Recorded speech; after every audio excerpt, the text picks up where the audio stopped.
This is the X-Zone Broadcast Network, broadcasting worldwide on broadcast affiliates and satellite program providers, including CNN Broadcast Network, Sirius Satellite Network, Star Media, Good News Radio Network, Angel Broadcast Network, Wiki Broadcast Network, and WPBN TV. For more information on the X-Zone Broadcast Network, visit us at www.xzbn.net.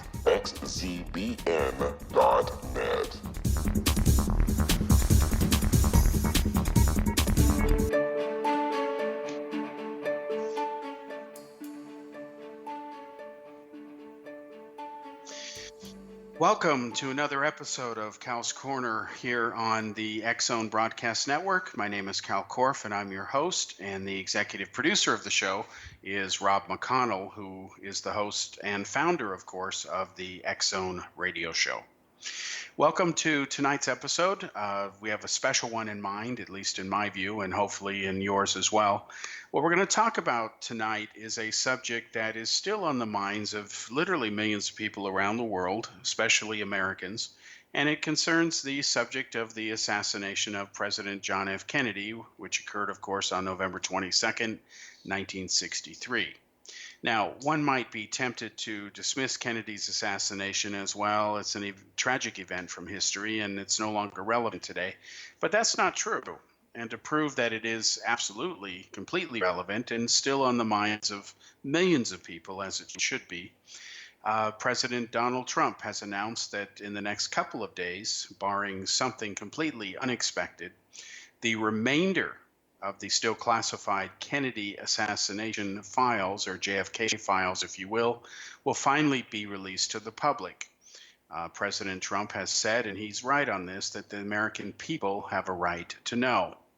Now, to be clear, this is not some sort of new idea that Trump came up with, although he deserves credit for making this move and issuing the order to release not only the remainder of the files, but to also release unredacted versions of previous files that have been released by the government under the Declassification Act for JFK's records, but many of those files were blacked out. Trump has ordered that they be uncensored. So unless there is an objection that can pass what one might call the smell test, it looks like they're all finally going to come out. Now, having said this, I'm going to go on record and predict ahead of time that despite everything finally coming out, and again, we'll know in a couple days whether that is really going to be true, I'm going to predict that there will be absolutely no evidence, none, zero, that can pass the smell test that indicates that Kennedy was killed as the result of a conspiracy in the sense of Lee Harvey Oswald was not the only shooter. And this comes to the crux of why people are still fascinated by Kennedy's murder from 1963. Even young people who were not born yet are interested in this subject. And they're interested for a couple of reasons. The main one being that the U.S. government blew it many years ago, decades ago, when they investigated Kennedy's murder. They released what was called the Warren Commission report, and while it was admirable that they investigated the murder, the investigation had a lot of problems, and by the time that they wrote their final report, even the Warren Commission did not have the conclusive evidence that Kennedy was killed only by Oswald, yet that is the conclusion that they reached. So, I repeat, they didn't have all the smoking gun evidence. That would be discovered decades later. That Oswald did act alone, that's beyond dispute, and by the time this show is over, we will prove it. But the Warren Commission, their investigation was incomplete. It didn't even look into certain areas that were classified. It didn't even know about them. We'll get into that after the commercial break. But they concluded that Oswald acted alone, even though they didn't have the definitive evidence to prove it.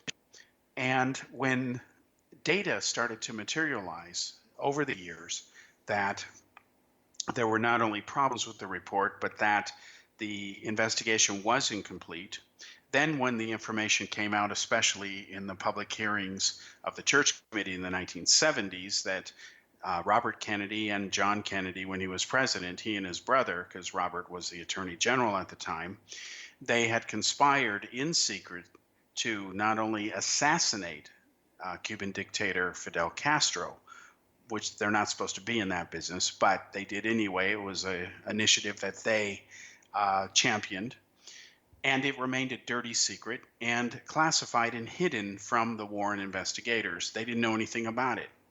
And that was rather inconvenient for the Warren Commission because Oswald was absolutely visiting the Cuban embassy in Mexico trying to redefect to that country days before he shot and killed President Kennedy. So this whole assassination scenario of what really happened to John Kennedy, how he was killed, it's rather detailed. In fact, I spent 16 years of my life studying the subject in detail. And after the commercial break, I'll explain how that study evolved, what its conclusions were, why it became a bit famous, if you will. It was featured widely in the media, and why its conclusions all these decades later have still remained valid. In fact, they have been independently confirmed by other researchers who are much more competent than I'll ever be on things like computer 3D animation. So we're going to take a break in a moment and come back and start to get into the evidence about Kennedy's assassination, take you up through time to the present, and we'll be back in a moment on Cal's Corner here on the X-Zone Broadcast Network.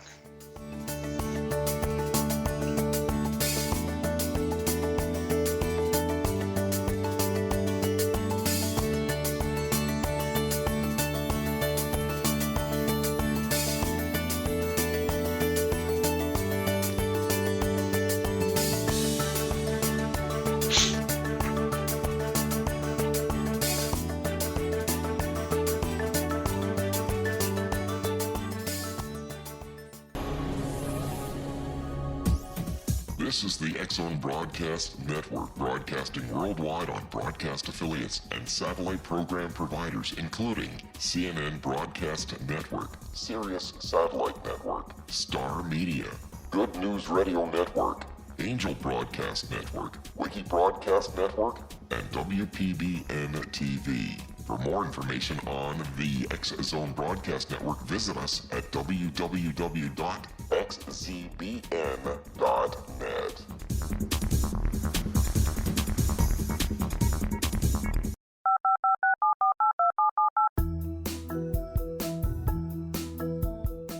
Did you know that when you're on the road with limited data or Wi-Fi, you can still listen to the X-Zone Radio Show with Rob McConnell, The Science of Magic with Gwilda Wiyaka, X-1, Dimension X, Space Patrol, and every minute of the X-Zone Broadcast Network by calling 213-401-0080, courtesy of Audio Now. No smartphone, app, or internet needed. It saves your data plan and it's free if you have unlimited minutes. Call 213-401-0080 to listen on any phone, anytime, anywhere. Remember 213-401-0080 for the best of the paranormal, parapsychology, and sci-fi radio programming anywhere, 24/7, 365.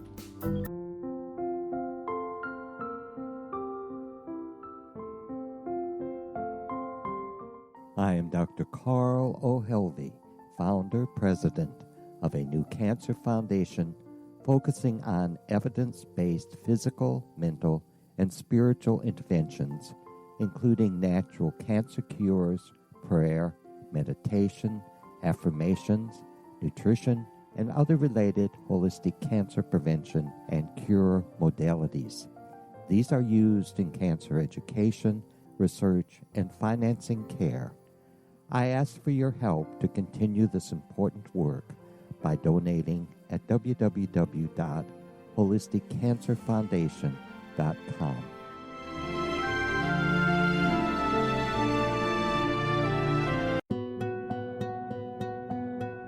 Is it science or is it magic? Once a magical thing has been scientifically proven, is it no longer magic? Or is magic simply the science of tomorrow? Join me, Gwilda Wiyaka, on The Science of Magic, a a syndicated radio program dedicated to combining the science and magic of today's dynamic and controversial topics to co-create new solutions. By triangulating information from today's leading experts from the scientific and magical fields, we uncover expansive and evolutionary truths you won't find anywhere else. Join us daily on the X-Zone Broadcast Network, xzbn.net, as I interview the shared thoughts with the amazing guests from both science and magic. The resulting knowledge is unprecedented. As a gift to you, the listener, past episodes can be accessed on our website free of charge at thescienceofmagic.net.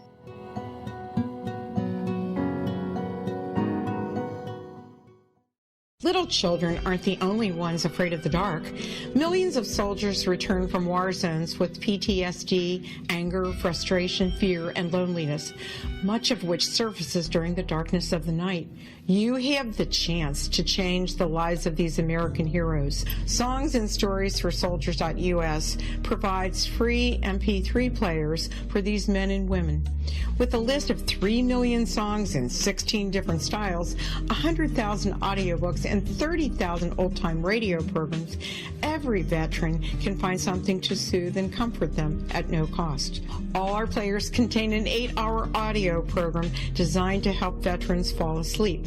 With 1,500 plus vets now participating, it's our goal to deliver 10,000 audio players this year. Go to our website at songsandstoriesforsoldiers.us. Help us help a veteran make it through the night.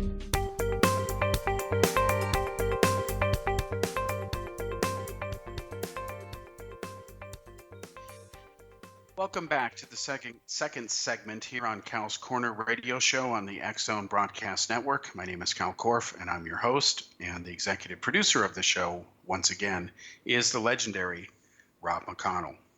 Now, tonight's subject is President John F. Kennedy's assassination from November 22nd, 1963. I'm going to tell you that I can speak with authority on the subject, and I don't really have an ego in it. For me personally, as a journalist and researcher, I don't really care whether Kennedy was killed as a result of a conspiracy or not. What I care about is the truth. I went in to study this subject like many people did, actually by happenstance. So let me take you through time now, going back to my childhood of how I got involved in studying Kennedy's murder and eventually solving it, and I'll tell you what the conclusions were. Now, like all Americans, I grew up with the aftermath of Kennedy's assassination.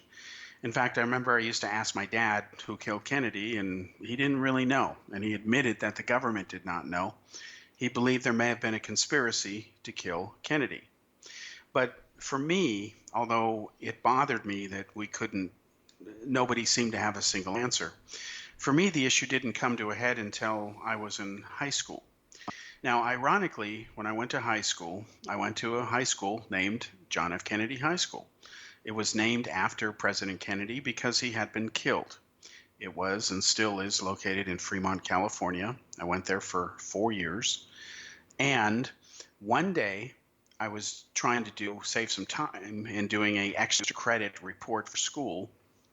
And I asked one teacher who killed Kennedy. I wasn't interested in the subject as far as trying to solve a mystery. So I wanted to save some time in the library and research in the report. I could write basically what he told me. So he told me that Lee Harvey Oswald had killed Kennedy. I asked another teacher and I got a different answer. He told me the mafia killed Kennedy. Then I asked another teacher and he told me that Lyndon Johnson, working with the FBI and CIA, did it because Kennedy was opposed to the Vietnam War. So basically, I quickly realized as a young student that if I asked 10 people who killed Kennedy, I would get at least 11 opinions. And that began to bother me. What bothered me was that here was a real historical event, a very earth-changing event for society back then and subsequently. The President of the United States, the most powerful man in the world at the time, he gets cut down in the prime of his life, and nobody can say who killed him. That just doesn't make any sense. Furthermore, there were hundreds and hundreds and hundreds, thousands actually, of photographs taken that day. There was even a motion picture film taken of the brutal assassination. capturing it in detail enough to where it should be obvious as to who killed Kennedy. But yet that is not what happened. That is not what the answers were that were forthcoming. Instead, there was all this talk of a conspiracy, multiple shooters, instead of what the government was saying, which was that Lee Harvey Oswald had acted alone. Now, to understand the core of the Kennedy assassination, you can't ignore Oswald. Even if you believe that he is a patsy, that he was innocent, that he was framed, that he was one of the shooters, keyword being one of them, not the only one, you still cannot ignore Oswald because it is a fact that he defected to the United States. He offered the Russians and gave the Russians information he had learned as a Marine concerning especially the use of radar. He was a radar operator in Japan, briefly assigned at the same military base that the U-2 spy plane had secretly flown out of over the Soviet Union. And we must remember that the Russians had managed to shoot down a U-2 on occasion. It was very rare, but remember Francis Gary Powers had been shot down. So during one of the stressful times, peak stress times and tension times, if you will, of the Cold War, here's Oswald defecting to the Soviet Union, claiming he is a Marxist. There are many Marines who served with him. They remember calling him Comrade Oswald because he was always talking about Russia. But when he went to Russia, he became very disillusioned because, as history has repeatedly proven, there is no such thing as a real communist country. It has never existed in the past, it doesn't exist in the present, and it's not going to exist in the future. The reason it can't is because communism doesn't really work. It is a delusion. Scientists will find evidence that unicorns exist before a real communist country will ever be in existence. So Oswald marries a woman who is the niece of an important KGB officer. So the Soviets spy on him, and then they want an excuse to get rid of him. He gets bored of life in the Soviet Union, and then he wants to come back to Russia. So he goes to the U.S. Embassy, gives them a sob story, and the embassy worker who took his passport never tore it up. She kept it in the drawer, figuring he was a naive American that would wake up to reality one day, and then he'd be crying to go back to America, and that's exactly what he did. He settled eventually, after spending time in New Orleans, in Dallas, Texas, and he ended up working in the Texas School Book Depository. Friends who knew the Oswalds and his Russian wife, Marina, felt sorry for them, especially since he was an abusive man who had anger management problems, to understate the issue. He would beat his wife often, and this is beyond question. And he was insanely insecure and insanely jealous, and he viewed himself as smarter than everybody. And it was a bit humiliating for him to work in a book depository, simply moving stacks of books around. So when you look at Oswald, you see there is circumstantial evidence, and it is circumstantial, that he had the temperament, if you will, or the psychosis to commit violence to try to kill President Kennedy. And let me share a few facts with you, which are, of course, ignored largely by the conspiracy media, which unfortunately is most of the media. Polls indicate today that as many as 90% of Americans, depending on which group you ask, actually believe wrongly that Kennedy was killed as a result of a conspiracy. And we can blame the government for that, for blowing it with both lips per se over the Warren Commission report, and then again years later in the 1970s with the House Select Committee on Assassinations, who concluded just the opposite, that Kennedy was most likely murdered as a result of a conspiracy. And they, of course, cited mafia as being possibly involved. It turns out that that verdict was not accurate or correct either, and we'll prove that by the end of this show. So what Oswald did is Oswald committed a very unusual act of violence after he got his rifle, the Mannlicher Carcano that he later used to shoot Kennedy with. He went ahead and tried to assassinate General Walker, who was a highly visible figure during World War II. who was a right-leaning conservative, very anti-communist, and he made a name for himself in the Berchtesgaden area of southern Germany. That's where Hitler, of course, had his eagle's nest and where the SS did a lot of their training.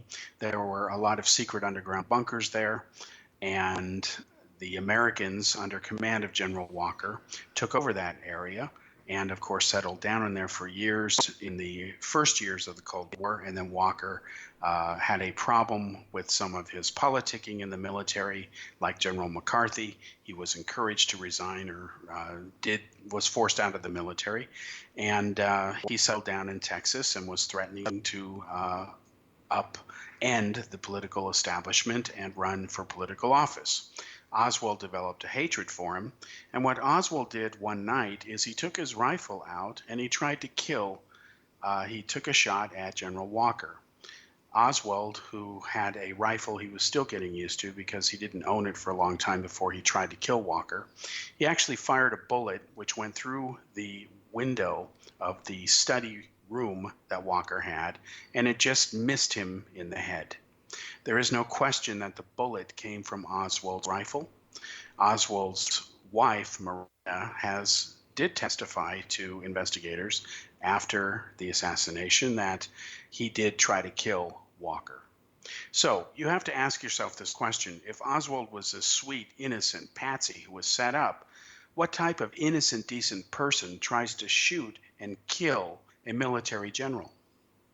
The answer is that people just normally don't behave that way, and thankfully they don't.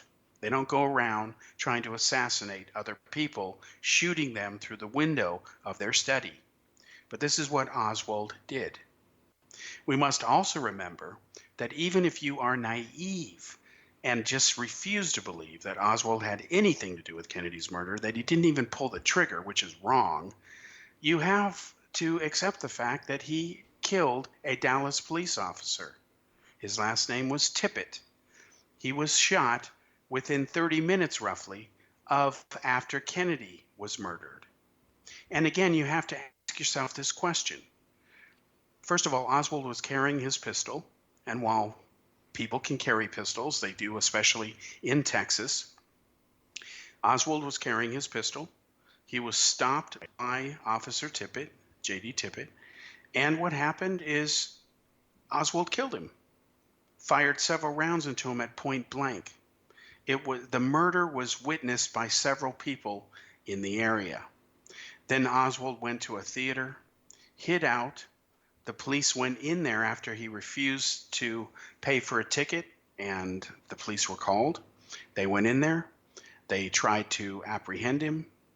Oswald tried to reach for his gun, tried to shoot a police officer, but luckily the hammer of the pistol never struck the back of the bullet because the skin and webbing in between the index finger and the thumb got in the way of the officer who reached over to grab Oswald's gun before it could discharge a round.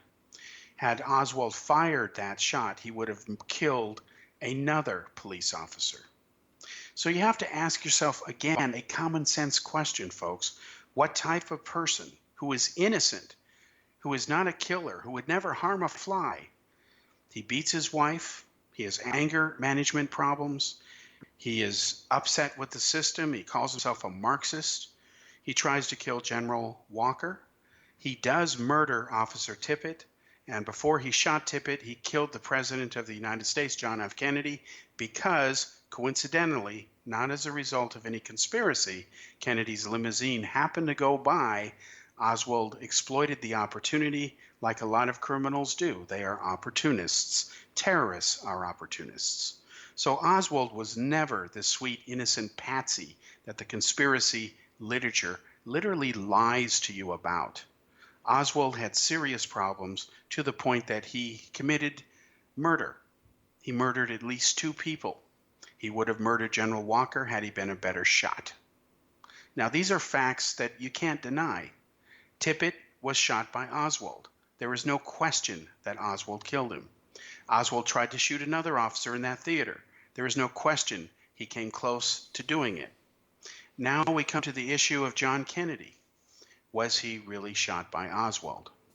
Well, let me briefly tell you before the station break here, then we'll get into the evidence that proves that Oswald acted alone. A lot of people point to the Zapruder film, okay? And they say, well, that's evidence that Kennedy was shot from the front. That's why the body falls back to behind. Well, after the station break, back and address that and prove that physics just doesn't work that way.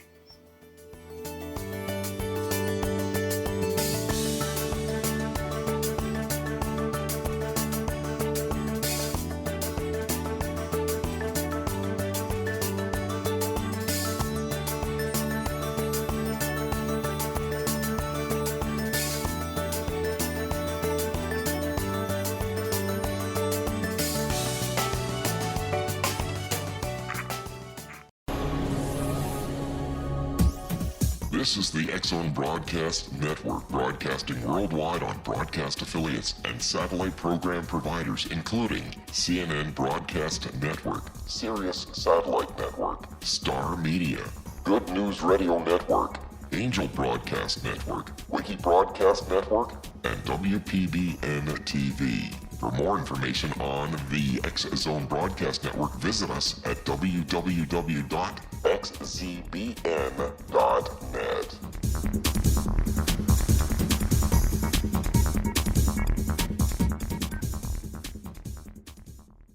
How would you like to be able to read other people's minds? Well, the next best thing is here. When you know how to read a person's name, you know how the person thinks, feels, and behaves.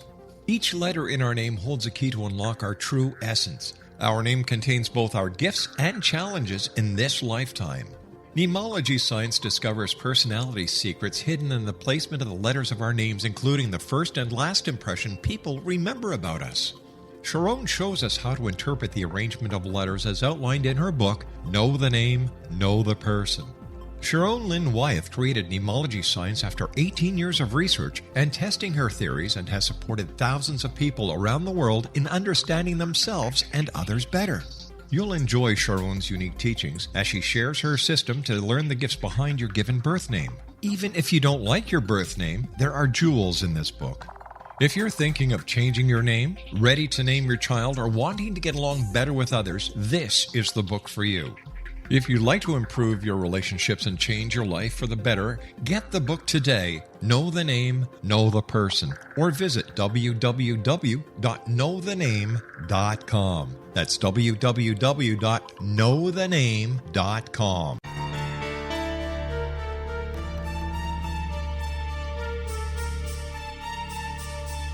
Hello, I'm Justina Marsh, and with my dad Pete, we are going to present a new show called Too Good to Be True. Together, we are aiming to discover more truths about this world and beyond. Do you have unanswered questions about the world?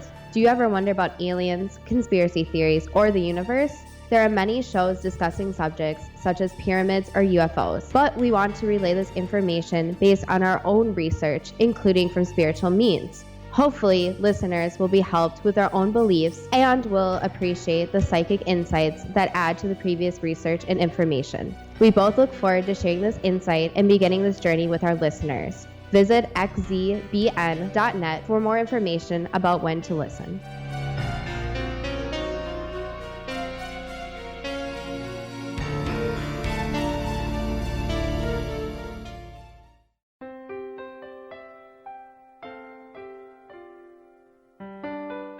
Ancient prophecies, legends, and current events indicate we're entering a high-frequency era supporting enlightenment. During expansive times, old rules fail, necessitating access to the ever-shifting currents of life for guidance. There's an ancient form of shamanism through which we can obtain the information we need. I'm Gwilda Wiyaka, founder and director of Path Home Shamanic Art School, with a great new provision for those interested in spiritual evolution and personal empowerment. Galactic Shamanism, Art of the Ancients, Key to Tomorrow, is an upcoming series of leading-edge online affordable classes designed to guide and support you and your family during these times of transition. Embrace the magic. Empower your life.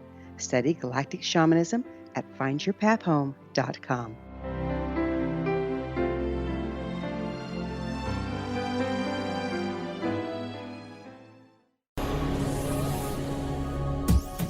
This is the X-Zone Broadcast Network, broadcasting worldwide on broadcast affiliates and satellite program providers, including CNN Broadcast Network, Sirius Satellite Network, Star Media, Good News Radio Network, Angel Broadcast Network, Wiki Broadcast Network, and WPBN TV. For more information on the X-Zone Broadcast Network, visit us at www.xzbn.net.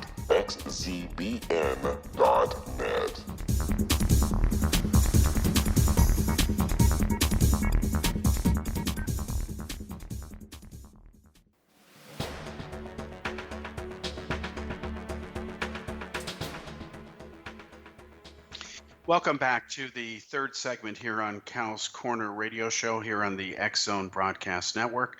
My name is Kal Korff, and I'm your host. And once again, the executive producer of the show is Rob McConnell. Now, tonight we've been talking about the assassination of President John F. Kennedy from November 22nd, 1963. Let's continue that, and we will now lay out in this segment all of the main points of evidence which conclusively proves that Kennedy was shot only by Oswald, not as the result of a conspiracy. Now, Kennedy's murder was captured on film by Abraham Zapruder. He took a famous 8mm movie that is nearly 30 seconds long that shows the assassination in enough detail where that film is the proverbial smoking gun, if you will, for lack of a better term, and don't mean to have a pun there. That basically is the linchpin of the case. That film has been looked at probably by more Americans than any other single piece of footage. And that film has unfortunately been grossly misunderstood and distorted and misrepresented by those who often comment about it. And this is especially the pro-conspiracy press and exploiters. Now, if you look at the Zapruder film, and anybody can see it online, it's free. You can even download your own copies. It is in the National Archives. It belongs to the American people. You can see that Kennedy, of course, gets shot, and what everybody has a opinion on is the moment where Kennedy seems to fall backwards because his head explodes because of a headshot that the assassin, Oswald in this case, the third shot, hit Kennedy with. Now, there are conspiracy nuts who will say, well, that's actually the fourth shot, and that fourth shot came from a second gunman almost at the same time as the third shot in what was infamously called a crossfire, and that there was a second gunman, and the proof is in the evidence that Kennedy's body falls backwards. Well, unfortunately, physics doesn't work that way. And conspiracy nuts ignore physics and other realities to deceive you and convince you of something that isn't true. Now, if you look at the Zapruder film, ask yourself this question: have you ever seen a real human being shot in real life, yes or no? Well, most people who have viewed that film have never seen a human being, thankfully, shot in real life. Now, you say, well, it looks like Kennedy falls back, so he had to have been shot from the front. Well, who gave you the idea that bodies always fly backwards when they're shot from the front? Where do you get that from? If you've never seen a human being shot, how do you know that bodies always fly backwards? You don't know. You can't know. You've never seen it. But yet everybody looks at that film and says, it must have been shot from the front because Kennedy goes flying backwards. Well, where are they getting that from? Well, if people are honest, they'll admit that they're getting it from TV and they're getting it from Hollywood. But guess what, folks? Hollywood and TV don't use real bullets. Lee Harvey Oswald did. Kennedy died because real bullets were used, and high-powered ones at that. So, this idea that bodies always fly backwards because, somebody shot you from the front, again, physics doesn't work that way. Physics has never worked that way. And most people looking at this Zapruder film have never seen a person shot in real life, and they're not physicists. So let me explain to you now the real motion and mechanics of Kennedy's body and what this Zapruder film captured. And if you don't believe me, and I encourage you not to, Don't take my word for what I'm about to tell you. Check it yourself. And if I'm wrong, expose me, okay? Again, I don't have an ego in this, but what I'm telling you is the truth. Now, in the Zapruder film, there is a couple of areas that solve Kennedy's murder. And anybody can verify this. I can share this with you because facts are facts. And the greatest thing about facts is that anybody should be able to double check them anytime they want to. Facts are inviolate. They're irrelevant to people's opinions. They stand or rise or fall on their own. Now, regarding Kennedy, the Warren Commission made the mistake of assuming something very wrong. They assumed that the first shot from Oswald would not have occurred until after Kennedy's limousine cleared the view of the tree branches that were blocking Oswald's view from the sixth floor window where he shot at Kennedy's limo from. In other words, they said, well, nobody would shoot with tree branches blocking their view. That would be a stupid thing to do. So the first shot must have been after Kennedy cleared the tree branches that were obscuring Oswald's view. Well, it turns out that wasn't true. In fact, the first shot actually occurred around frames 160 to 161 of the Zapruder film.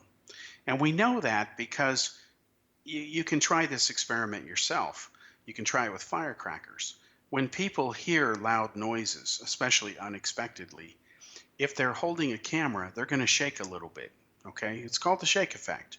And so when you look at the Zapruder film, you will see that around frames 160 to 161, Zapruder suddenly jerks his camera for a fraction of a second. That's because he's reacting to the noise of the first shot. And if you look at the eyewitness testimonies, many of them, especially those near the Texas School Book Depository who were down on the sidewalk below, they will say that the shot first rang out, the first one sounded like a firecracker, they said, after Kennedy's limo had just rounded the corner. And if you triangulate where people said they saw it, it puts it around frames 160 to 161 of the Zapruder film, and you do see this jerky motion consistent with a shot. Now, the second shot, this is the most contentious other than the headshot. Now, this is what has been derisively called by conspiracy nuts as the so-called magic bullet. Well, first of all, like UFO conspiracy nuts who have their own unique vocabulary, which means something to them, but in the real world it's meaningless and useless and a bit of a joke, the conspiracy nuts in the Kennedy murder also have their own unique vocabulary. They will describe this bullet in the second shot as being a magic bullet, as if it has some impossible characteristics. They talk about the bullet hitting Kennedy in the back, exiting his throat, and then making a turn in midair to the right, where it then reverses direction and goes to the left and strikes Governor John Connally in the back and then exits below his right nipple. The bullet then tumbles down into his wrist where he's holding his Stetson Texas hat like a good Texan. It exits the wrist, it then enters the leg, and then was magically found rolling out of his pants later at Parkland Hospital, and they claim the bullet was in pristine condition. So whenever a conspiracy nut, where it concerns the Kennedy assassination, tells you it was a pristine bullet, tell them to go back to school and pay attention this time, or at least get a dictionary and learn something. The word pristine is basically similar to the word virgin. It means it's untouched, it has never been touched before. If you have a pristine bullet, it means it has not been fired. The bullet that was found in Parkland Hospital that rolled out on the stretcher from Connally's pants was not a pristine bullet. It had been fired. Duh, hello. It was not a magic bullet either. In fact, if you look at the end of that bullet and on one side of the bullet, it's completely flat. You couldn't reload it back into the barrel and use it again. But yet the conspiracy nuts deliberately only photograph that bullet from an angle that shows the round side. They'll never show you the other side that's flat. Now, the reason that bullet is flat on one side is because it slammed into the rib cage of Governor Connolly and broke his fifth rib. It then exited below his nipple, it entered his wrist, and it didn't shatter the bone in such a way that caused him to release his hat. You can see his wrist flicks up. That's an indication of when the bullet struck the wrist. And in fact, if you look at John Connolly in the Zapruder film itself, you can actually see the moment that one bullet, and yes, it was one bullet, the second shot, went through both Kennedy and Connolly and ended up being slowed so much in velocity that it rolled out of his pants at Parkland Hospital. And let me prove to you how you can do that. If you look at frames 224 and 225 and 226 of the Zapruder film, look at Governor Connolly. Don't look at Kennedy. And this is the big mistake that everybody made. They looked at Kennedy. Well, if you look at Connolly, you will see during those 3 frames of that film, and I know this because I'm the one who found it, and I'd love to tell you it was due to some brilliant analysis, was actually an accidental discovery, which I'll get to in a moment. But if you look at frames 223, 224, 225, and okay, look at 226 as well, you will see the right lapel of Governor Connolly's suit flip up for a fraction of a second and then suddenly go back down. That moment in those 3 to 4 frames where the lapel violently flips up and goes back down is the actual moment that the bullet has pierced his suit. You have to remember that the frames of that movie that was shot by Zapruder, they went through the camera at a bit over 18 frames a second. So this is a very small period of time. And if it was one bullet that went through both Kennedy and Connolly, now you need to look back at Kennedy and see what he's doing, because he should already be reacting to what was a shot in the back that exited below his Adam's apple and came out of his throat. It then went ahead and slammed into Governor Connolly, who was seated slightly in front of Kennedy. If you look at the drawings in the conspiracy books, they put Connolly too far to the right. That alters the theoretical trajectory of the bullet. Actually, if you look at accurate blueprints of the limousine, you'll see that Connolly was right in the straight line fire to receive that bullet, which he did after it exited between the throat muscles of John Kennedy. So again, look at those 4 frames, 223, 224, 225, 226. You will see that lapel flip up. You will see that Kennedy is already grabbing at his throat. Why is he grabbing at his throat? Because a bullet has just gone through it. And we know that the entrance wound to John Connolly was slightly longer than the length of the bullet itself. Now think about that. Bullets spin, okay, around. Therefore, they enter with a round impression. If the bullet entrance wound is longer than the length of the bullet, that proves the bullet tumbled. The bullet had to tumble because after it left Kennedy's throat, it had already hit something, therefore it began to tumble. It slammed into Connolly's body sideways, and that's why the entire side of the bullet is flat, and that's why it smashed one of his ribs and then exited below the right nipple, hit the wrist, and by the time it landed in his leg, it had lost so much energy from going through what had been at this point 2 human bodies, that's why the bullet rolled out later in Parkland Hospital, because it didn't have enough kinetic energy due to motion, to stay in his leg and for doctors to then remove later. And that's exactly how it happened, folks. And then if you look at frame 313, that's the fatal headshot, you'll see that Kennedy doesn't really fall backwards. He falls towards the left in a diagonal direction. He falls in a direction that is consistent with the direction of the matter exiting his brain from when the bullet exits his skull and pushes him backwards. We'll be right back after this station break and continue wrapping up Kennedy's murder.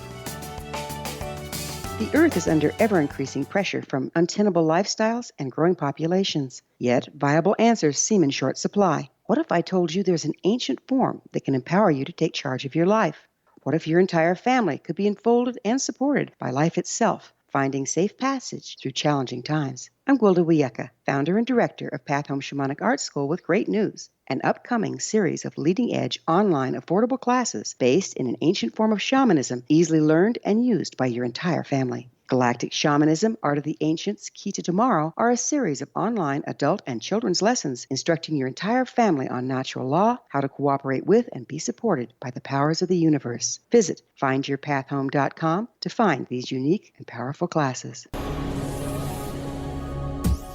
This is the X-Zone Broadcast Network, broadcasting worldwide on broadcast affiliates and satellite program providers, including CNN Broadcast Network, Sirius Satellite Network, Star Media, Good News Radio Network, Angel Broadcast Network, Wiki Broadcast Network, and WPBN TV. For more information on the X-Zone Broadcast Network, visit us at www.xzbn.net.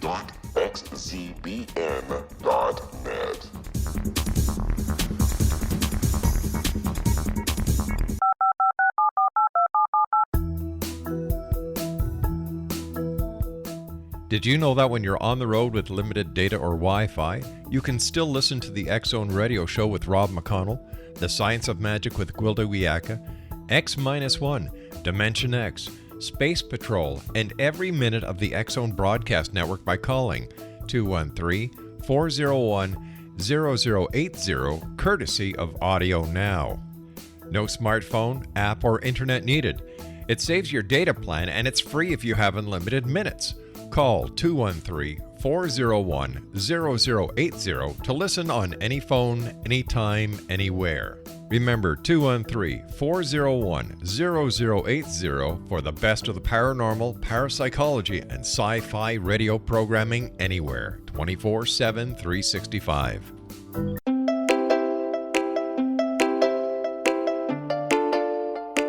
Are you curious? Do you want to learn more about how the world works and have fun at the same time? Study coincidences with me, Dr. Bernie Beitman, MD, on my Connecting with Coincidence radio show, here on the XZBN network. Listen to Jungians theorize, statisticians randomize, true believers evangelize, while I categorize. I dance to the rhythm of coincidences. People who experience me see more of them. Maybe something on the show matches a thought in your mind. Let us know. Expand your mind to the weirdness happening around you. Synchronicity spoken here, there, and everywhere. For more information, put Connecting with Coincidence in your search engine and find my website, my social media sites, and my blog.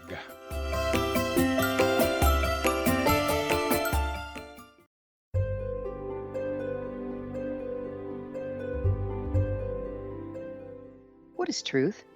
Historically, we viewed things as either being true or false. Now, as we enter a more expansive era, we find the question is not, is it true, but rather, how true is it? I'm Gwilda Wiyaka, host of The Science of Magic Radio, a syndicated, internationally broadcast radio program dedicated to uncovering this ever-expanding truth. Join me daily on the X-Zone Broadcast Network, xzbn.net, as I interview today's leading experts from the fields of science and magic to uncover the hidden truth between the lines drawn in the sand. What we unearth in our discussions is not only amazing, but totally unprecedented. You won't want to miss a single episode. In service to our listeners, past episodes can always be found on our website with our compliments at thescienceofmagic.net.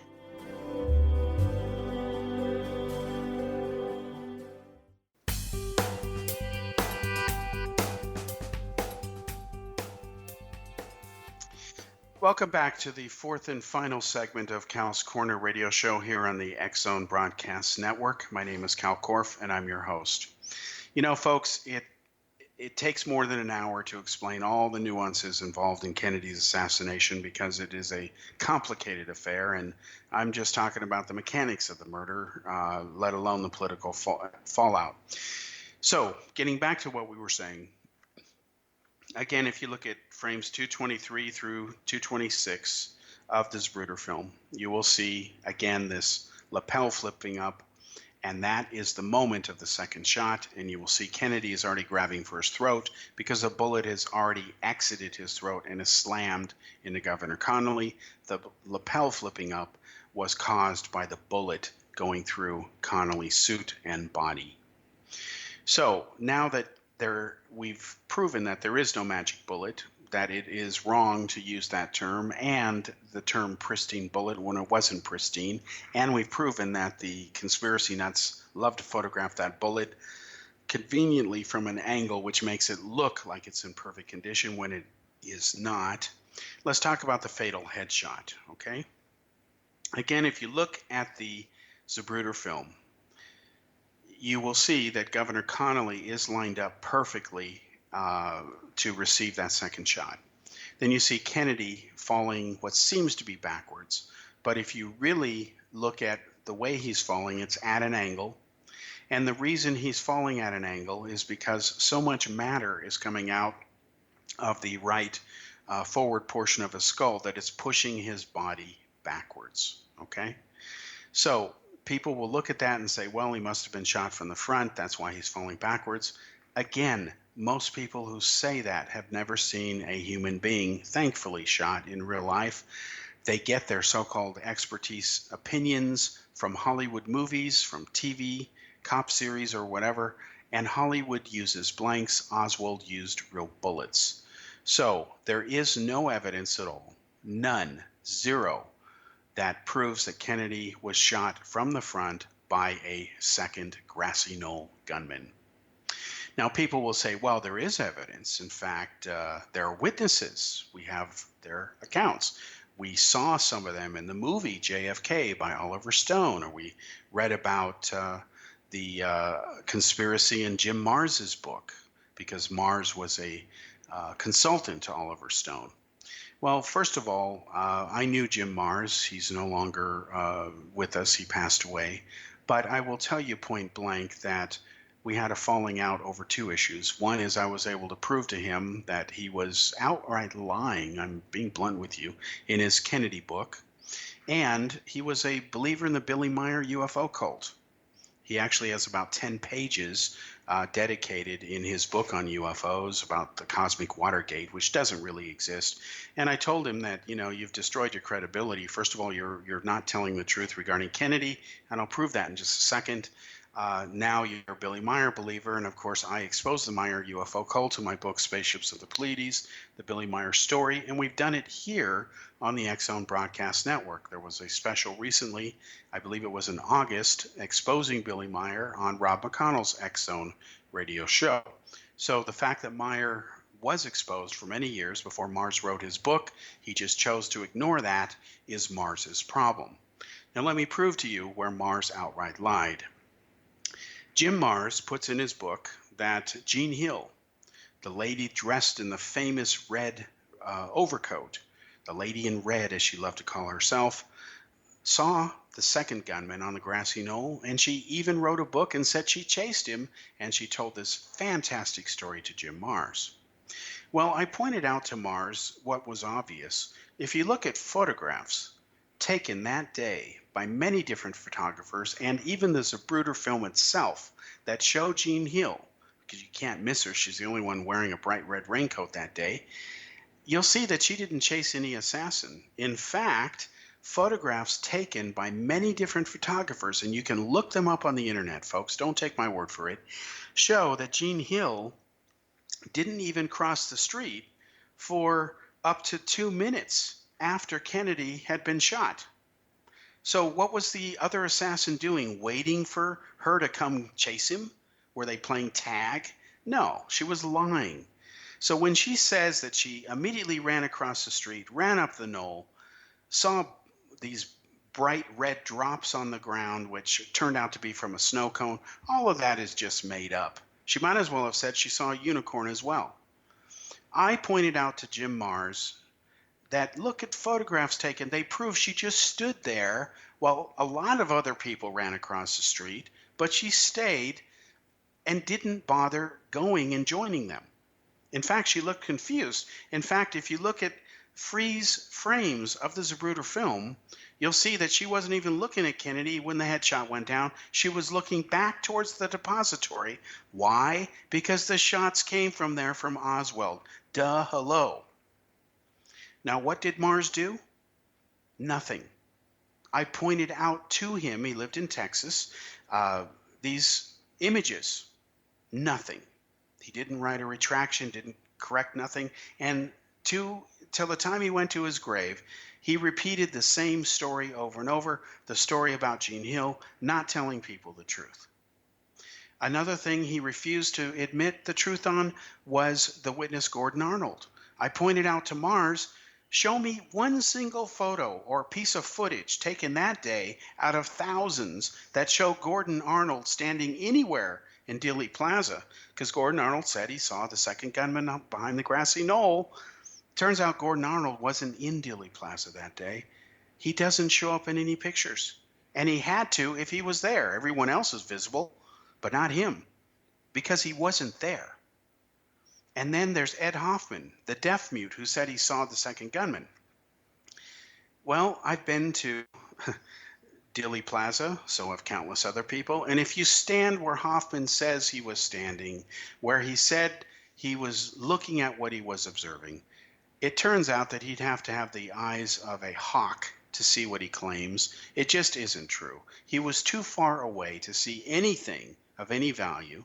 And of course, he said nothing during the Warren Commission years, and they just ignore that. Jim Mars ignored it.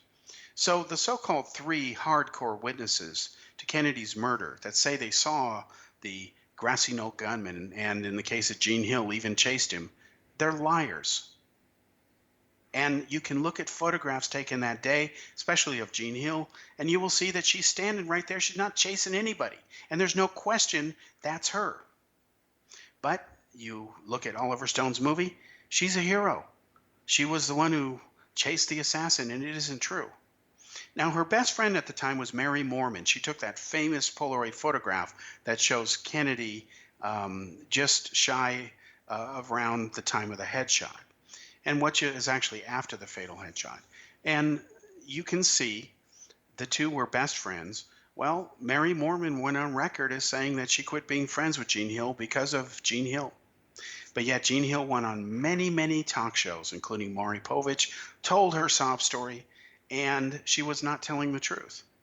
And I met Jean Hill years ago at the American Booksellers Association convention when Oliver Stone's movie was out. She had a book out called Jean Hill, The Last Dissenting Witness. And she wasn't a dissenting witness at all. She lied in her account. I confronted her at her publisher's booth, and I said, stop lying to the people. That's exactly what you're doing. She got all mad, went off in a huff, and I held up for people to see at that convention color photographs from Life magazine showing that Jean Hill didn't chase anybody. She was standing there while everyone else practically ran across the street, and that Jean Hill didn't even cross the street until the press bus had left towards the overpass to go to Parkland Hospital to find out what had happened to President Kennedy. So when people cite these witnesses, they're not credible. They were exposed years ago. I did it. Other people did it. And again, the photographs are there. Now, what about this so-called 3 seconds or 3 shots in 6 seconds? Well, again, that's another conspiracy confabulation. Where was the so-called 6 seconds that somebody gets 3 shots off? First of all, it's only 2 because the first one is in the chamber ready to go. If you look at when the first shot actually happened, it was 8.5 to 9 seconds that Oswald had to fire off 3 rounds. Actually, only 2 more because the first one's ready to go. We know that the first shot missed because people saw it hit the pavement. It ricocheted and injured a innocent bystander named James Tague. It nicked his cheek. FBI found the curb where the bullet had nicked it. They did a metallurgical analysis, proved it came from Oswald's rifle. And people say, well, Oswald's rifle didn't have his fingerprints on it. That's not true. You can look at photographs of his fingerprints. They're available. They were never classified. I have a set of them.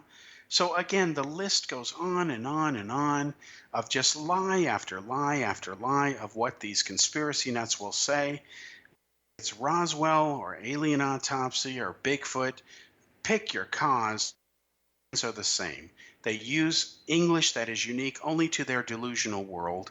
They outright lie. They distort what people say.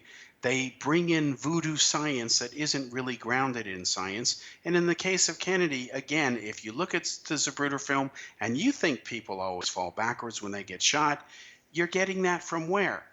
Not real life experience, but from Hollywood and TV, which means you're getting it from nothing. So I understand that the idea that a lone nut can kill the most important person on the planet or most powerful person at any time is a bit hard for people to accept. We want to say, oh no, it had to be some big, grander thing. No, it wasn't. And history is full of plenty of examples of that happening. If somebody really wants to hurt somebody or take them out, they can do it anytime, anywhere, any place with enough proper planning. So these documents are going to come out. The American people deserve to know the truth, but there will not be anything that will come out that shows there was a conspiracy. Why? Because it never happened. In fact, the only conspiracy, like the so-called MJ-12 or Roswell UFO cover-up, exists only in the imaginations of its promoters.